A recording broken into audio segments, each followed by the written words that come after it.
My name is Samson.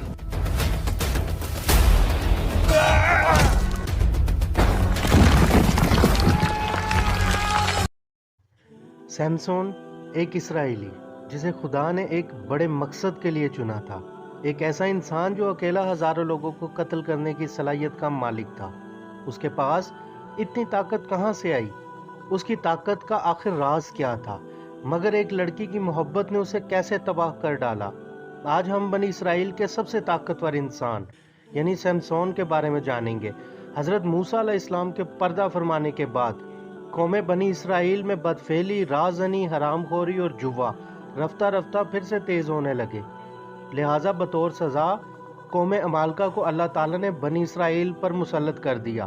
اس قوم نے بنی اسرائیل پر حملہ کیا اور ان کے شہر اور علاقے چھین لیے، لوگوں کو گرفتار کر لیا گیا اور طرح طرح کے ظلم کرنے لگے۔ ایسی حالت میں بنی اسرائیل میں ایک لڑکا پیدا ہوا جس کا نام سمسون رکھا گیا۔ سمسون قبیلہ دانیال میں سے تھا جو بنی اسرائیل کے 12 قبیلوں میں سے ایک تھا۔ روایتوں میں ہے کہ سمسون کے پیدا ہونے سے پہلے اس کی ماں نے اللہ سے دعا مانگی کہ اگر لڑکا پیدا ہوا تو اسے شراب اور بدفعلی وغیرہ سے دور رکھے گی اور زندگی میں اس کے کبھی بال نہیں کٹوائے گی۔ لہٰذا سمسون کی پیدائش کے بعد اس کے بال نہیں کاٹے گئے، مگر سمسون جیسے جیسے بڑا ہوا دوسرے لڑکوں کی نسبت وہ بہت زیادہ طاقتور ہو رہا تھا۔ وہ اتنا طاقتور ہو رہا تھا کہ ایک دن جنگل سے گزرتے وقت اس کا سامنا ایک خونخوار شیر سے ہوا جسے اس نے بکری کے بچے کی طرح چیر ڈالا۔ اس واقعے سے خدا سمسون کو یقین دلوا رہا تھا کہ وہ کسی بڑے مقصد کے لیے چنا گیا ہے۔ سمسون پورا جوان ہوا تو ایک خواہش ہوئی کہ قوم عمالقہ کے شہر کو دیکھے، لہٰذا وہ عمالقہ کے شہر دیکھنے سفر پہ نکل پڑا۔ وہاں اس کی ملاقات ٹیونا نامی لڑکی سے ہوئی۔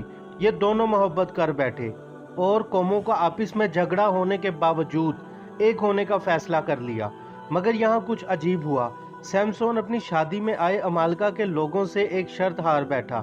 اب طے یہ ہوا کہ جب تک سمسون شرط میں ہارے 30 کپڑوں کے تھان نہیں دے گا اس کی بیوی تیونا قوم عمالقہ کے پاس ہی رہے گی۔ سمسون وہاں سے نکل گیا۔ کچھ دور گیا تو اسے ایک اسرائیلی قافلہ نظر آیا۔ اس نے اس وقت قافلے کو لوٹا اور مار دھاڑ کرنے کے بعد کپڑوں کے 30 تھان لے کر واپس عمالقہ اپنی بیوی کو لینے چلا گیا، مگر تیونا کا باپ اس کی فوراً کہیں اور شادی کر بیٹھا تھا۔ غصے میں آ کر سمسون نے قوم عمالقہ کے کھیت ہی جلا ڈالے، جس کے نتیجے میں قوم عمالقہ نے اس کی بیوی تیونا اور اس کے باپ کو مار ڈالا اور بنی اسرائیل کے قبیلوں کو حکم دیا کہ سمسون کو ہمارے حوالے کر دیں۔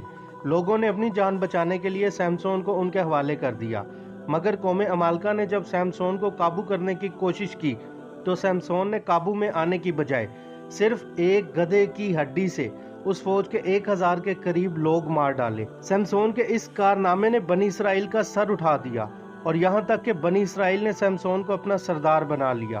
دوسری طرف عمالقہ میں سمسون کا خوف ایسا بیٹھا کہ وہ سمسون کے مقابلے میں آنے کے لیے کترانے لگے، اور ان کی غلامی کرنے والی قوم بنی اسرائیل بھی اب عمالقہ سے جنگ کے خواب دیکھنے لگی تھی۔ قوم عمالقہ کی نیندیں اڑ چکی تھیں اور وہ دن رات سمسون کے خلاف سازش میں لگ گئے۔ جب کوئی چال کامیاب نہ ہوئی تو انہوں نے اپنی قوم سے دلائلہ نامی ایک لڑکی کو چنا جو نہایت خوبصورت اور دوشیزہ تھی۔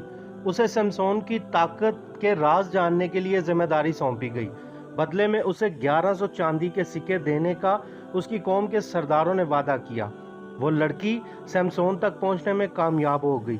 سمسون جب اسے ملا تو کچھ وقت بعد اس کی اداؤں سے متاثر ہو کر اس کا دیوانہ بن بیٹھا۔ سمسون اور دلائلہ ایک ساتھ وقت گزارنے لگے۔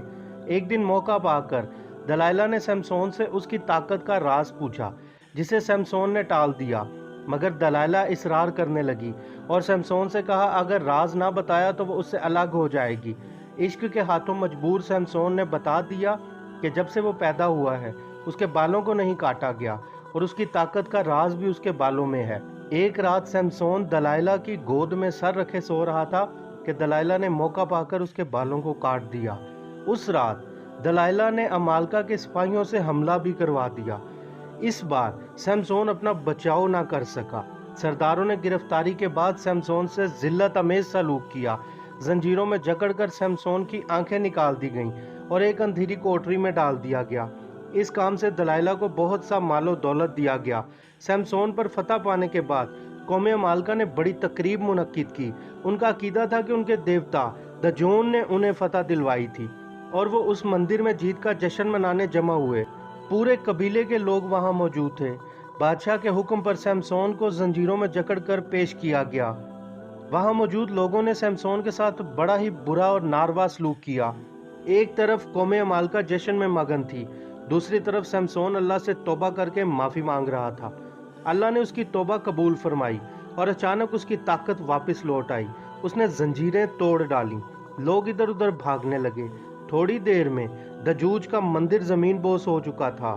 اس واقعے میں 3000 کے قریب لوگ مارے گئے۔ سمسون اور دلائلہ کا یہ واقعہ عہد نامہ قدیم کتاب القضاء یعنی دا بک آف جج میں موجود ہے، جبکہ اسلامی مورخین کمال الدین تعمیری نے اپنی کتاب حیات الحیوان جبکہ احمد بن یعقوب نے تاریخ ودبن میں ذکر کیا ہے۔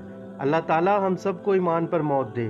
ملتے ہیں کسی اور واقعے کے ساتھ اگلی ویڈیو میں، تب تک کے لیے اللہ حافظ۔